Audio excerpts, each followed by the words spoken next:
G'day viewers, it's the end of another week, which means it's time for Totally Fucked Up Friday. And this week, I seriously have irrefutable evidence the world is totally fucked up.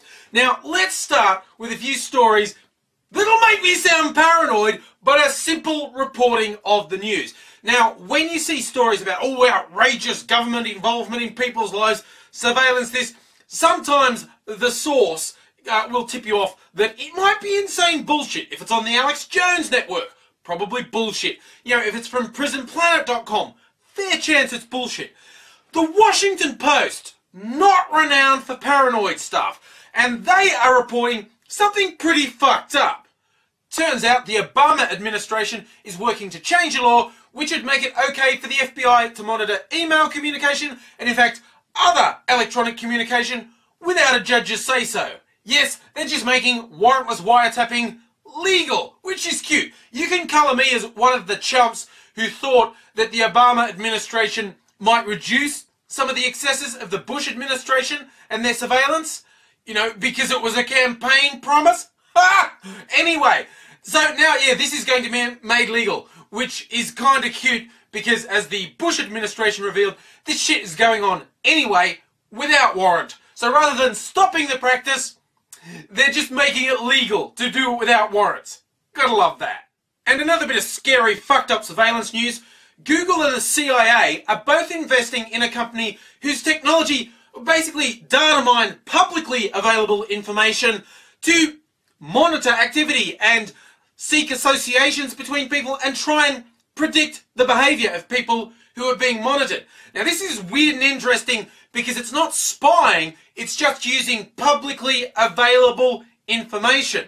But it's using fairly full-on algorithms to see the relationships between different bits of information and different people. So being able to, I guess, predict associations between people who haven't openly declared their association, predict patterns of behaviour, travel, and political leanings. All these sorts of weird, creepy things, which is just, watch your Facebook updates, people.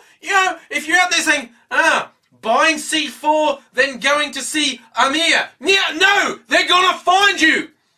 They don't need an elaborate program to find people that stupid. And yes, there are essentially people that stupid. This is just hey, what's wrong with my information being out there? Nothing if you don't want the CIA crawling up your butt and knowing everything you're doing before you do it. Okay, enough about unsettling surveillance news. Let's just have something to generally fucked up. Hey, are you asking yourself, I wonder if Mr. Angry has found some stories about weird and fucked up deaths?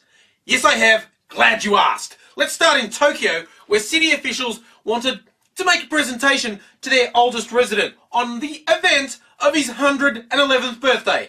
When they got there, the family were a bit iffy about them seeing he was dead. And that's sad. He died on his 111th birthday. And have they found out what he died of, you ask? No, not really. Because he was basically a mummified skeleton. He'd been dead for 30 years. He was dead in his bed for 30 years. And the family kept telling people he was alive. And I guess they were still claiming his pension checks. And so they're going to be investigated for that. I, for one, can think of better ways of scamming money than have a fucking dead body in my house for 30 years. And to make that story look kinda normal, let's go to Austria to the story of a 61-year-old man who died being devoured by maggots while he was in his bed. Yes. Ew, squick, squick, squick. Eaten alive by maggots. Yes, they got him to the hospital, but it was too late. He was dead. Eaten by maggots. And police are questioning his 34-year-old partner. Hardly surprising. They'd been together for 10 years, so, who knows what was going on there. But the police said that the dead man had apparently said he didn't want to be washed for a long time. And you wonder, what was that like living in a house with him? How about the fact that right up to the point he died in his bed, being eaten by maggots, his partner was sleeping in the same bed? Oh God, people gross me out sometimes. And finally, why am I showing you PacMan? Well, that isn't actually PacMan. That's a graph about the expenditure the US has been going through in Iraq. And what that represents is the money they can't account for. Of over $9 billion that was allocated to the reconstruction of Iraq, 97% can't be accounted for. For a start, that's just a ridiculous amount of money for the government to have flushed down the toilet on this fucking bullshit war. But they can't even account for it. And just in case people are going to say, oh, but you know, it's gone into construction and helping, and they can't help, they can't trace it. It's a known fact that entire truckloads of cash, and yes, this was shipped in cash, has disappeared.